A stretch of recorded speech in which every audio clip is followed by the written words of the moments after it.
5인 미만 사업장 노동자들은 근로기준법이 만들어진 지 70년 가까이 된 지금까지도 법의 보호를 제대로 받지 못하고 있습니다.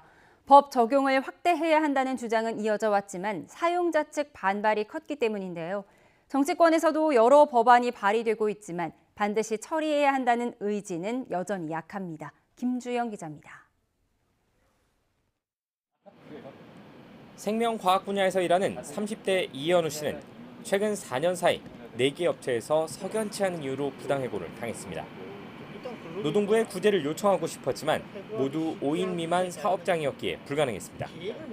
결국 돈을 들여 소송을 낼 수밖에 없었습니다. 당연히 불안하죠. 부당한 일을 당해도 항의할 수도 없고. 회사에 다닐 때도 야근을 밥 먹듯이 했지만 수당은 없었고 직장 내 괴롭힘까지 당했지만 항의할 방법이 없었습니다. 야근이 아니라 그냥 당연한 업무였죠. 언제 근무를 했는지 계산을 하지 않으니까 당연히 수당도 계산하지 않았어요. 이처럼 이 씨가 부당한 대우를 받아야 했던 것은 우리나라 근로기준법 조항 대부분이 5인 미만 사업장에는 적용되지 않기 때문입니다.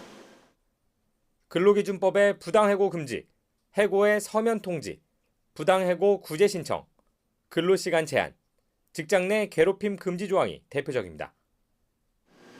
5인 미만 사업장 소속 노동자는 580만 명, 전체 노동자의 4분의 1가량으로 추정됩니다. 정치권은 이들을 보호하기 위한 법안들을 내놓고 있습니다.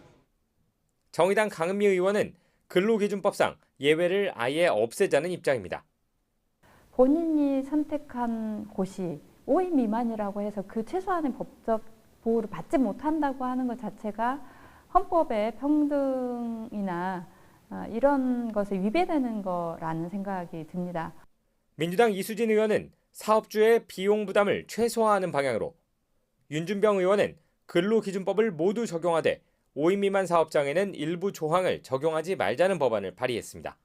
해고의 제한이라든지 직장 내 괴롭힘 금지, 이런 노동 기본권적인 요소들을 좀 담고, 그다음에 인건비라든지 좀 경제적으로 좀 돈이 들어가는 소요가 되는 부분에 대해서는 다음에 다루는 게 어떨까 싶어서 원칙적으로 적용하도록 만들면서 5인 미만 특수한 경우에는 예외를 특수한 지위를 부여하도록 해서 현장에서 느끼고 있는 갈등 요인을 최소화할 수 있도록.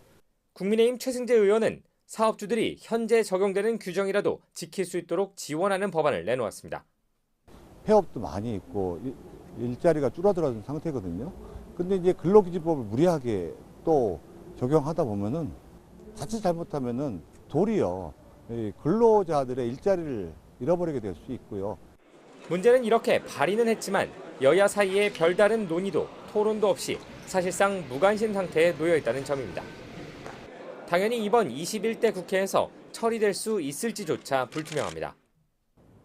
사업장의 규모에 따라 노동법을 차등 적용하는 건 해외에서도 사례를 찾기 어렵습니다. 정치권이 손을 놓고 있는 사이 국가인권위원회가 근로기준법의 확대 적용을 권고한 지도 이미 10년이 훌쩍 지나갔습니다. YTN 김주영입니다.